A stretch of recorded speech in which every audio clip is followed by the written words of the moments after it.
This is the Microsoft Cloud Show, episode 30, where we're going to discuss news about Windows, Azure, and Office, and some TechEd news.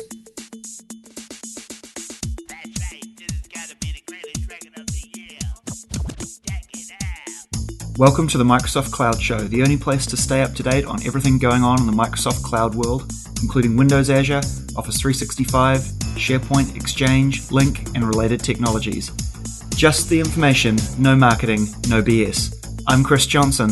And I'm Andrew Call. And we're just two dudes telling you how we see it. Alright, well, welcome to the show, AC. How are things? Things are good this morning. Things are very good this morning. And yourself? Pretty good. I'm in now sunny Houston still, towards the end of the week, still at TechEd. And it's going well down here. I saw you guys got a crazy amount of rain yesterday, flooding all over the place and everything. Oh yeah, we had speakers trying to fly in, like Paul Andrew from the 365 team in Redmond. His flight got diverted, ended up landing in Dallas, and then he had to rent a car and drive here through torrential rain. His flight landed at 1 a.m. and he had to hire a car and drive here, so it took him 5 hours. And so he got in at around 7 by the time he actually got to the conference center, 8 o'clock, and then had to present his session. Oh my goodness. Was he a morning session? He had a garage live presentation, and then he had another session in the afternoon, I think. Oh my goodness. So he'd flown to Dallas, then gotten in a car, and then driven all the way to Houston, and then presented. Yikes. That doesn't sound fun. Yeah, so it was basically a whole bunch of really, torrential rain and thunderstorms that blew through. Yeah, you had. We're getting it tomorrow as the system comes across. We're one of the few times you can look at the forecast and it says 100% of thunderstorms on Thursday. So we're recording this for everybody's listening. We're recording this on Wednesday, May the 14th. It'll go live the following Tuesday, and so it's only been about. I guess we recorded an episode 2 days ago from TechEd, so we got more stuff that we've seen that's been announced this week that we'll go through. But I know that I hope you guys can all get home okay, because I know there's a massive travel problem. They had a fire or smoke at a control tower in the Chicago area, and it shut down both of the Chicago airports for like half the day yesterday. So it is a complete disaster. But anyway, yeah, it was. Things are going good. I listened to this podcast. Has nothing to do with what our listeners listen to, but it's called Startups for the Rest of Us. I know you're familiar with it. Oh yeah. And it's two guys that do a lot of solopreneur and entrepreneur stuff and everything. And one of the things that they do, they take questions from their listeners. And one guy had a question about what's the best place to host stuff and all that. And they went through and started talking about a lot of the stuff that, where they would host things and what they would recommend people take a look at. And I found it interesting because they were all about all of the hosting options that they were giving they talked a little bit about Amazon. They talked a very little bit about Azure. But what was surprising is that they only talked about like virtual machine hosting. They never talked about PaaS. They only talked about IaaS. And I mean, I found it interesting both from a startup perspective. Really found it interesting from a startup perspective. So I'm going to spend some time later today and give them a nice long bit of feedback, not to chastise them. It'll just be hey, look, VMs are great, but I mean, yeah, they're expensive. If you're building something from the ground up, do you really want to build something with like the same kind of architecture we used from many years ago, or do you want to use more of a PaaS, which is, I think PaaS is the way of the future. So I think a whole lot less management, a whole lot more flexibility. It's if it's right for your specific scenario or your solution or whatever, that's my kind of starting point before. I start at PaaS and then go back to IaaS if I really have to. Exactly, yeah. You use IaaS if you have to install something, but oh my God, I would do everything I could to stay away from any kind of server-based stuff and want to just go to PaaS where I can scale better and use more services and that stuff. Oh, I hate the idea of having to patch stuff. Exactly. Yeah, that's the whole point of that's one of the big, I shouldn't say the whole point. That's a major part of the cloud. So yeah. Anyway. Cool. So we got some news to go through today. We're going to introduce a new little segment halfway through the show. just to spice things up a little bit and see what people think and get some folks' feedback. So why don't we kick off with some news? Sounds good to me. So we're going to tackle this in 3 sections. We've got some developer news, some window news, and some Office news. So how about do you want to kick things off with a little bit of dev news? Absolutely. Let's kick it off. So a lot of this stuff is, some of these things are specific just to general dev stuff, and then some of it is also going to tie into Visual Studio. So the first one is that Visual Studio 2013 and all this news is stuff that's related to TechEd 2014. It's going on this week in Houston. Yep. So one bit of news that happened earlier this week is that the Visual Studio team announced that the Visual Studio 2013 Update 2 has gone from the release candidate state to a full-blown release state. So it is all baked in, done, finished. And that, I believe, that's the one that includes TypeScript 1.0. So, Gotcha. Oh, that's pretty cool. Yeah. I've been using the update. I put the update on my machine a little while back and playing around with it. And there's some nice improvements in there, so it's good. Yeah, it's good. I downloaded I haven't done the RTM version yet. I downloaded it yesterday. But I need to go ahead and apply it because I have a few VMs where I found some issues with MVC stuff with the release candidate that they were aware of, and they were supposed to be ironing those out. So nice. I also believe the Office development tools are baked in on that final update as well. Oh, cool! Very cool. Having to install this after the fact. That's good. Well, we had part of that. I guess they were probably updated because we had part of that in Visual Studio 2013. They were baked in, and then you had something else, but I guess they're updated. Yeah, there was a split, but now it's all back in there. Yep. So that's one. Sorry, go ahead. I was going to say that's one update. Another one that we had was they announced a new thing, Visual Studio Online. So that's kind of we used to know it as TFS Online, but essentially the hosted TFS in a sense. They announced new REST APIs and service hooks. Now, so what this does, this is interesting. They essentially now have a bunch of APIs that we can use to do things like reading and writing and creating work items on a project. We can do things like using it to connect different services. So, like they have this thing called I hope I pronounce this right, Zapier. And what this allows us to do is you can actually connect like Visual Studio to do something else. So think of it kind of like a if this then that, or an IFTTT solution. So you could say when a new work item is created in Visual Studio Online, then I want you to go create a task in this other system, or go do this, may spin up a new SharePoint team site for doing certain things. You could do those kinds of things. So that's a new thing that they added too. That's pretty cool, and it's one of those things that I love seeing that companies are putting more APIs out there for existing services that they offer. And I don't mean like SharePoint putting out APIs. I mean like via Visual Studio Online putting out APIs, because you don't know what you have a bunch of ideas. Like the company can have a bunch of ideas about what they're going to use it for, but once you put those APIs out there, that's when you start to see what other people have ideas and really start to push the model and to push the envelope to see what kinds of other cool things you can accomplish with this. So it'd be really cool to see where people go with this. There's some Zendesk integration too. There's stuff from User Voice to where I saw one where there's with User Voice, if someone put some feedback in there, you could actually from User Voice say, go create a work item in Visual Studio based off of this item as a new feature. Yeah, it's going to be really nice tying those services together like that, because there's ticketing systems and help desk systems and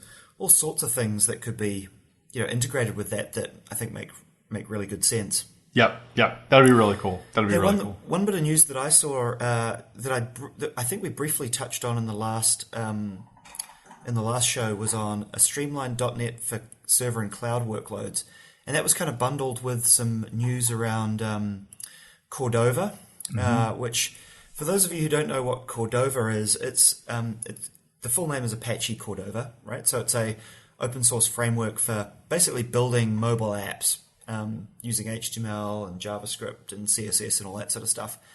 But now from Visual Studio, you've got some nice integrated tooling that lets you build multi-device apps using Cordova in your favorite Visual Studio IDE, which I thought was very cool. Now I haven't tried this out myself and haven't done much digging, but that seems pretty cool. It is cool. They even have project templates that you can use for both JavaScript, for building JavaScript-based applications, and they are even shipping the TypeScript definitions for those as well as part of this. Interesting. This is a bigger thing. This is just one bit of evidence for a bigger change that you see coming from your company, from Microsoft, and that is this embracing multi-platform, embracing everything doesn't have to be Windows. That I heard there was a comment on. I listened recently to an episode on the .NET Rocks podcast where Mary Jo Foley was on there, and I believe it was either Mary Jo said this or Richard Campbell said it about something that where the attitude of Microsoft isn't, you have to be a customer of ours, you have to have a Windows laptop, a Windows tablet, a Windows phone, and an Xbox One, all worth an ASP.NET website. You have to be doing all that stuff. Where now it seems more of, look, if you're using any of our products on any platform, then you're a customer of ours. We don't have to buy hook, line, and sinker. Sinker. We don't want a sinker. Not if we can help it. That's not part of the business model. Investors wouldn't like that. It's very cool to see that this just embracing so much more stuff and being so much more open. So it's it's very cool to see it. So. Yeah, it's really nice. I think it's sort of very all encompassing and it feels good.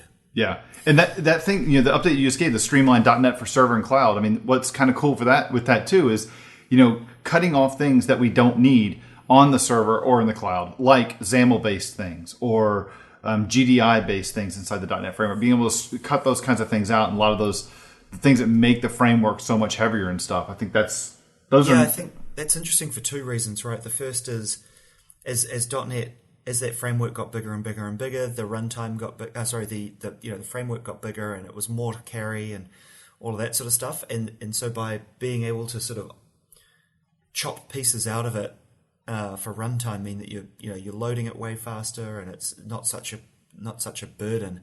But also the other really interesting thing. So the second part of that is about being able to, in the past how .NET you used to put it on a machine and that was it, right? You had .NET X, Y, and Z. Mm-hmm. But in a web application on iOS, you had to pick which application pool that website ran in, and that was tied to a .NET version. Yeah. Right. So it was like one process, one version, one .NET version inside it. Right. Mm-hmm. So now I think they're also aiming. If I've understood it correctly, you're going to be able to have different apps running different versions that are just optimized for that app. Mm-hmm. Side by side, which is awesome. Yeah. This Cordova thing, I think. If you indulge me for a second, there's 2 or 3 paragraphs from the blog post that we'll reference. This show is going to have a boatload of show notes, so all these things we're talking about, we'll have links on the show notes when the show goes live. But there's a couple pieces here that I think make you just take a step back to realize how big of a deal this is. So, talk about multi-platform. Let me just read from what I say on the blog post. So, quote, projects can be built, deployed, and debugged against a variety of devices, device emulators, and web-based mobile simulators. And by default, you can use the Apache Ripple simulator to test your application in the browser before deploying to a device. The preview release also supports attaching the Visual Studio debugger to the Ripple or a local emulator or device. And you can stay in Visual Studio while debugging your JavaScript and DOM layout running on an Android 4.4 device. That is super cool. Okay, so let that sink in for a second. Now, this is on on Soma's blog. Okay, let me read the next two paragraphs and then give you a quote from Adobe engineer. So, quote, by installing it, and of course this is after the screenshot of Visual Studio showing emulators for Nexus 7, a Nexus Galaxy, and a Nexus S, and an Android emulator. Yeah. Okay, so by installing and configuring the VS-MDA-remote node package on a Mac, you can even build for iOS, deploy to a device via iTunes, or start your app in the iOS simulator on a Mac, all from Visual Studio. Let that sink in. Now, Apache Cordova is a popular choice today for applications that share a large amount of code across a wide variety of devices. Combining Apache Cordova with Visual Studio provides a great end-to-end development experience for mobile-first development. It's great to be partnering with Apache Cordova Project on delivering these experiences. Now, this is a quote by a guy named Jesse McFadden from Adobe, a core Apache contributor. He says, quote, "It is very exciting not only to welcome Visual Studio developers, but also welcome first-class tools to Apache Cordova. This development is a great validation of the hard work of the MS OpenTech team and Apache Cordova contributors. We look forward to continuing this cool work with Microsoft's developers." This is a huge turning point. Those 4 paragraphs speak volumes of what this company is doing right now. I'm going to let you finish in a minute, but there is a hole that just opened straight to hell right beside me here. I'm done now. We can keep going on about this, but that's awesome. That's really cool. Yeah, it is insane. It's like, even 12 months ago, we wouldn't have been having this conversation. And it's 6 months. Yeah, no, you're right. I mean, and I'm sure the wheels have been in motion a lot longer than we've noticed or we've heard publicly. Yeah. So things have been happening for a while, but it's definitely the tides are turning. Yeah. I mean, everyone. I know a lot of people give Satya, the new CEO of Microsoft, a lot of credit for this stuff, but I mean, like you said, this stuff's been going on for a while. Magic doesn't happen overnight, but no, decisions get made overnight. Yeah, exactly. Yeah, things get opened up. I mean, things just like going, yes, ship Office on the iPad right now. Yeah, and that's that kind of stuff. That's epic. Yeah. Yeah, no, it's very cool. It's great for the ecosystem. I think we'll start seeing Microsoft developers building stuff that ships on for other devices and vice versa because of this. Absolutely. And so another update we saw on just the general dev space, which also kind of dovetails over to Azure, is that in Visual Studio 2013 there is an update. It's version update 1.3. Let me see what the tools are called. They have a plugin for Application Insights. So Application Insights is a thing that you can add to your Azure website that think of it. It adds like a little JavaScript kind of a call out. So when someone hits your application, it phones home back to Azure, and in your Azure website portal interface, you can see a bunch of data about your project, about your website, where people are coming from and stuff. And it's not the same thing, but conceptually it works in a similar way as like the Google Analytics stuff does. But it's all about insights into how your application is performing, and not so much about the marketing side of it and everything. So it could go in that direction, but that's free. That's awesome. So new update to that, which is intro to a new portal experience, single sign-on experience. So when you navigate to the portal from Visual Studio, you're not going to need to re-enter your credentials to sign on, and a bunch of bug fixes and stuff. So sweet. Yep.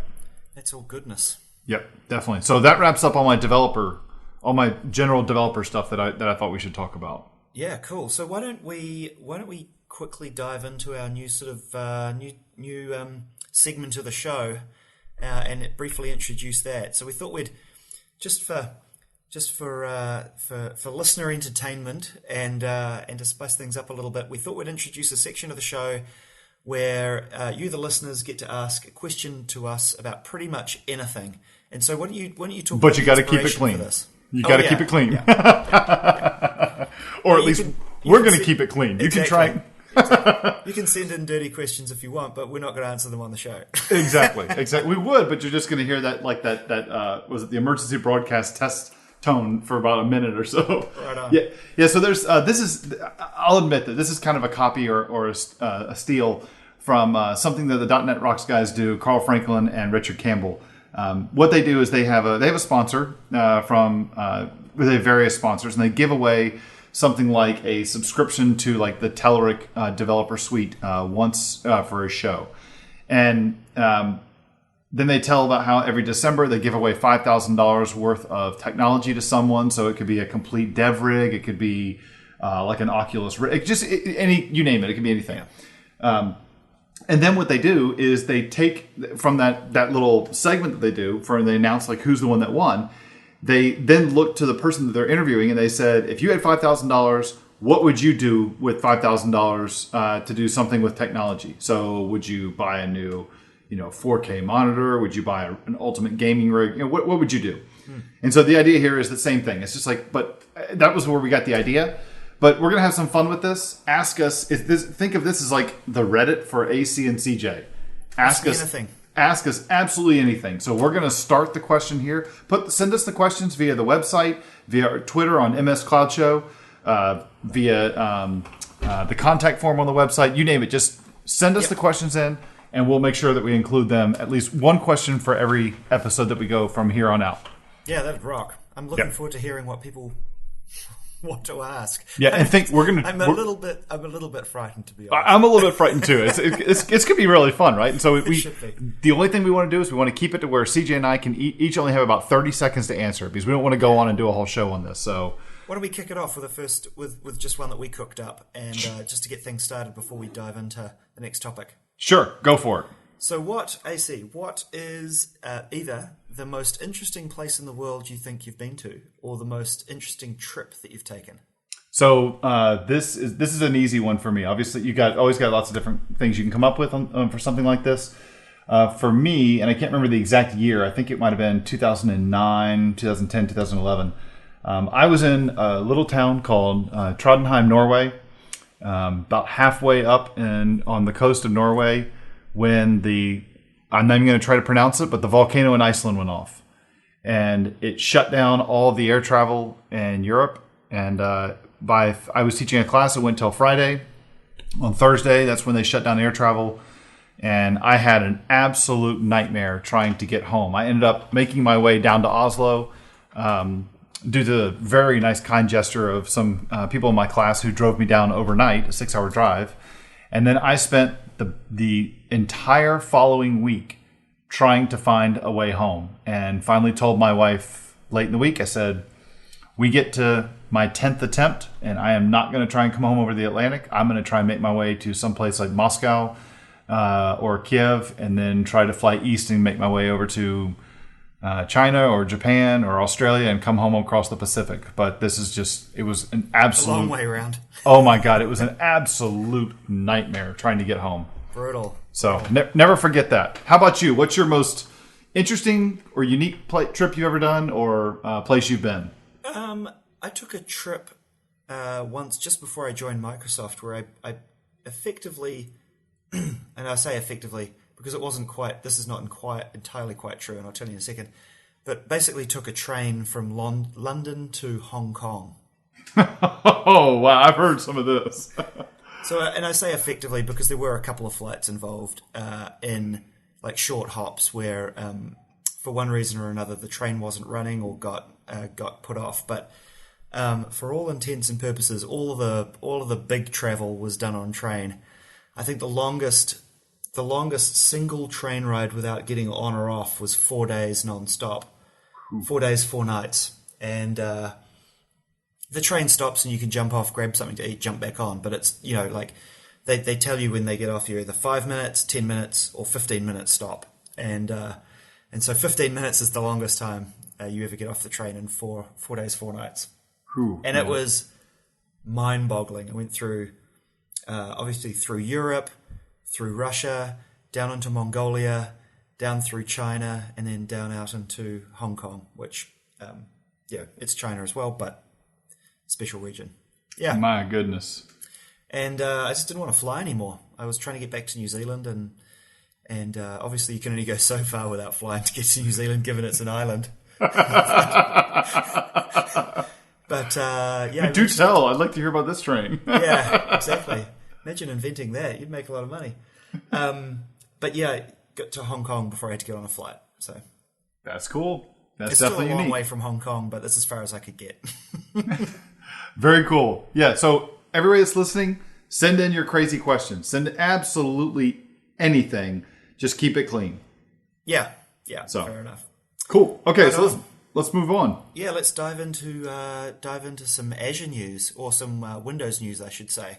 There we go. We got some stuff around IaaS. We got some stuff around PaaS. Maybe we should kick things off with some AV support. Here we go. Yeah. So, how about you want me? I can talk a little bit about this IaaS stuff, and you can do the PaaS stuff. You want to do that? Yeah, sure. Okay. So we're going to go through these. I don't want to say we're going to do them rapid fire, but we're not going to spend a tremendous amount of time on these because we got a lot of stuff that we want to cover, additional updates we want to do. Yeah, just a quick update, really. Yeah. So, one of the things that they did is that now added to all for IaaS. This is hosted virtual machines in Microsoft Azure. One of the things they added is they now have built-in support for antivirus package that will be installed into your virtual machines. So that now, if you got these different machines, they say watch out for malware and all that stuff. Now we can have an antivirus suite installed right under the VMs for us. Thank you, Microsoft Azure. Another thing that we have is some new support, and to make it simpler for capturing the hard drive of the VMs and the actual VMs themselves. So they've added some tools into the management portal, to make it easier to pull that stuff, to go through and get a snapshot of what your VM looks like. For capturing your VM. I don't want to say a snapshot. It's not like a true snapshot stuff. And then that's interesting. The snapshot stuff is somewhat interesting because I know you always get the question of how do I do a snapshot like I can on Windows Server 2012 or R2, like I do on my laptop or on my machine at home. Why can't I do that in Azure? And it all depends because you don't know where the hardware is running. And when you save the state of it, the state has got to match the underlying pinnings of the actual hardware, and you don't want to have machines pinned to a specific physical machine. You don't have a VM spot pegged to a specific physical machine in the cloud. That's what we do on-prem, and we're trying to get away from that by moving things to the cloud.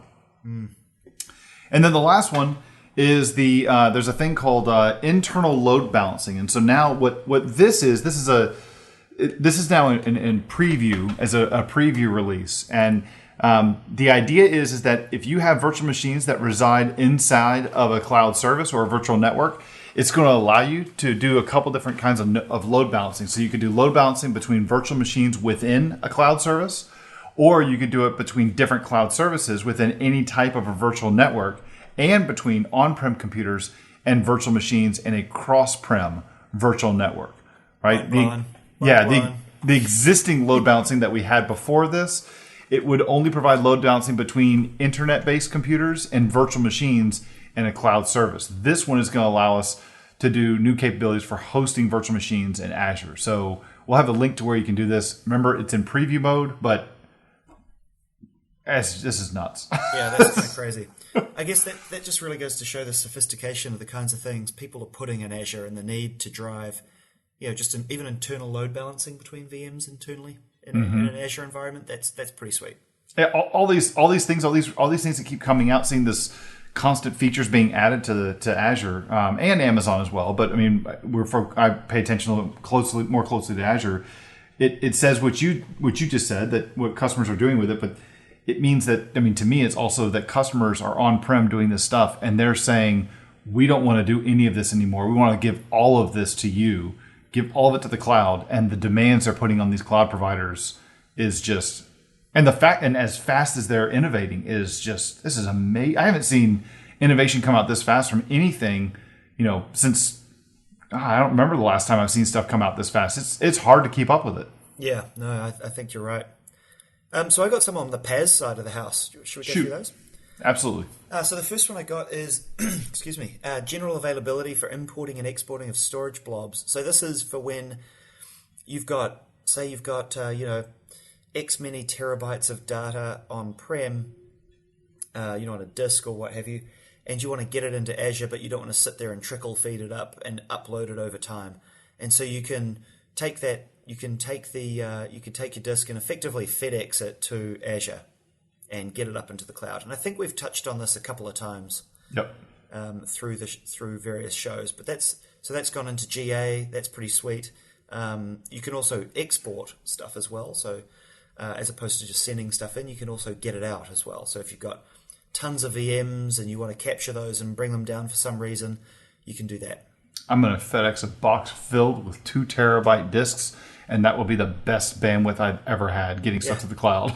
Yeah, never underestimate the bandwidth of a van full of hard drives down a freeway. So that's the first thing I got. The second thing I got was this new Azure file service has gone into preview, and this is pretty interesting. So this service gives it's like SMB sharing between machine. So it's kind of like connected storage, I guess. Is that a good way to describe it? Yep, I'd say that. Yeah, so you can connect and share a set of places where you could stick files, like on a network share at your house or at your work or something like that. And so that means that VMs that you might have running can interact with that share and get and save stuff off into it. Yeah, I think, and I saw this one because you made a comment right there that I made an assumption that when I first saw this, that hey, I could actually use this from on-prem and connect these hard drives in the cloud. And from the way I read it is that this is only for Azure VMs. Yeah, exactly. So being able to share stuff between virtual machines more easily if it's file based, right? This will be an interesting choice for you. Good place, like an example would be like a common place you want to write out logs, maybe, like logs and stats, all that sort of stuff. So go to a common location. Yeah, that's a good example. And so the third thing that I got is the Azure Redis cache service. So for those of you who are building super scalable or highly scalable cloud services, you're probably going to be looking at doing some sort of caching. You're probably going to be looking at some sort of caching. And there's a bunch of different choices on this, but a really common one is using Redis, and that's available across different platforms and stuff, but is available in Azure, and it's pretty easy to wire up. There's a sort of experience through the portal. You can go add a new cache instance and get that wired up. And so during one thing to note here is they say during the preview, the Azure Redis cache will be available in 250 megabyte and 1 gigabyte sizes. And during the preview, it's going to be free. So this is pretty sweet because I don't know if many of our listeners have built Azure-based large, highly scalable systems, but when you're dealing with lots and lots of nodes and instances, and you're load balancing stuff between them, then you need a really fast cache that's shared between all those instances to be able to read and write stuff in an ultra quick way, such that all instances get the up-to-date information and you don't have to wait on a database or a web-based read or write. Yeah, it's interesting. You really have to think about the way you architect a cloud-based application or system and a little bit different than the way you are used to doing it. I have seen there's a really good ebook or virtual book or whatever on the what do you call it, the patterns and practices stuff where they did that, which that would probably be a pretty good episode for us to kind of take a look at that and discuss that thing. Discuss the options. Yeah. This one also gives you a .NET client object model, for want of a better word, to be able to talk to the cache and all that sort of stuff. So it's pretty cool. And Azure's had a bit of a history about on how you can cache things. There's been a bunch of different ways to do it. So this is another really commonly well adopted one. Yep. Yeah, and I saw there's two other little things we can throw into the Azure space, and they probably fall into the IaaS bit that we should have covered earlier. But one is that now Microsoft is offering support for popular Linux distributions on the different Azure VMs, specifically the Canonical, the OpenLogic, and the SUSE SUSE Linux distributions. There are some support options that companies can purchase to get some help with those. And then the last one that we touch here is with the Windows 7 and Windows 8.1 Azure for developers. We now have VMs in there, templates for those client-based OS stuff. Yeah, I mean, briefly touched on this last time, but this is fascinating for dev test scenarios, right, where you want to be able to spin up a dev box that's just got your particular tools for a particular project and be really flexible in using Azure for that sort of stuff. So I think that's pretty cool for the dev test scenario. Yep. Very cool. So Office stuff. We mentioned we were going to talk about that. We have quite a bit to cover in here, and so I think we might bump a couple of things off into the next episode. That works. Just to keep things tight. Yep. But on the Office side of the house, we've got some improvements around Outlook.com. So this is pretty interesting. This is kind of adding some more capabilities to that property.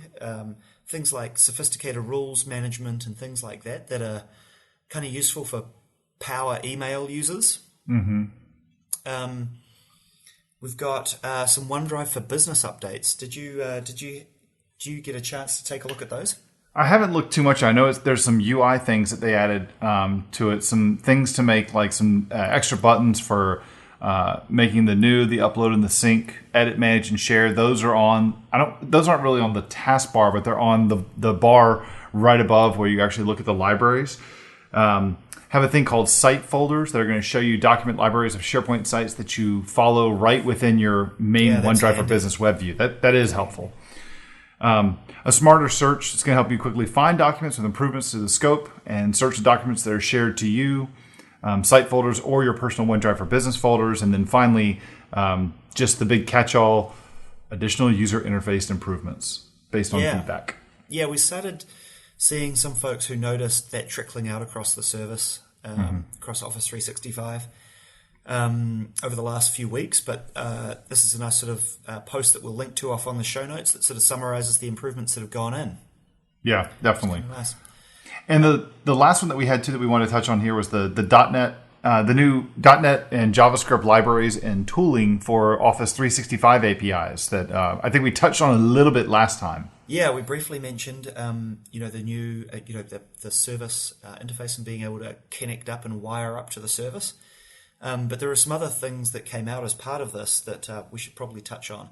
The first of which is some client libraries that came out to make working with the REST APIs in Office 365 a bit simpler around things like buttoning up authentication and URL management and the queries to those URLs a bit simpler, both from .NET and also from JavaScript. And now being able to, have these helper libraries, for want of a better word, help you connect to these things makes the code a whole bunch tidier and easier, and just simplifies the whole process a bit.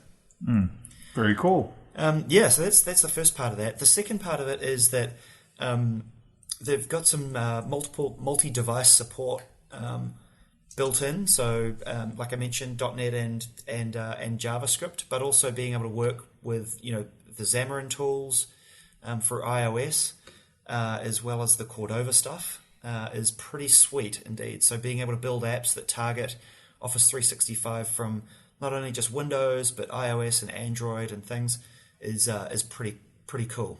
Yep. Yeah, a lot of updates out of TechEd this week. Oh, dude, it's been a lot to take in, and I think we mentioned this a couple of shows ago or a few shows ago. We were talking about visiting conferences. Maybe it was our SharePoint conference sessions that we did, or episodes that we did. I have not got to a session yet.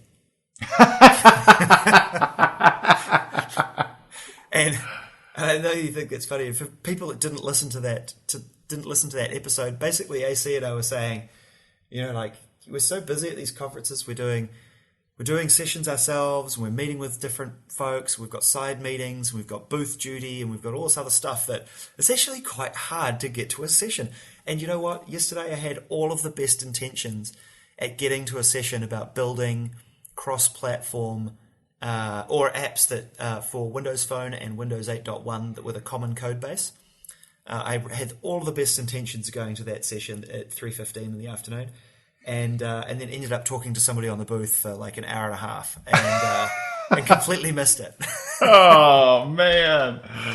Yeah, so, it happens. It's a good show. There's been a lot of really good news, a lot of excitement and buzz, tons of stuff coming out that people are excited about, and I just think this whole topic that you touched on about more open and transparency and cross-platform stuff, it just got people reinvigorated and revitalized about things, and so that really is sort of permeating conversations, but also the sort of the feel that everybody's got here.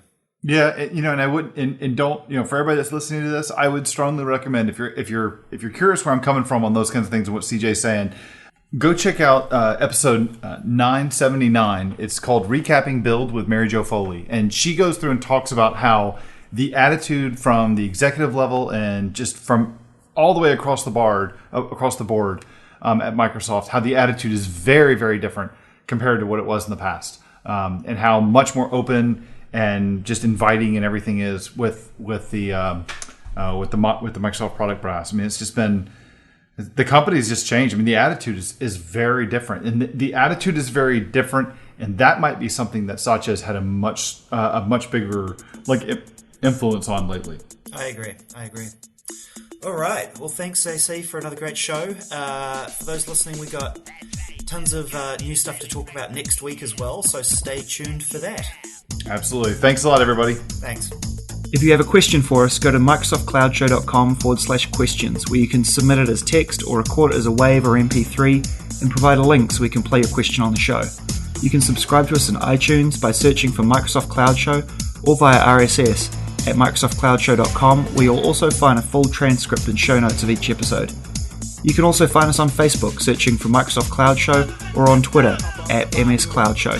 Thanks for listening. We'll see you next time.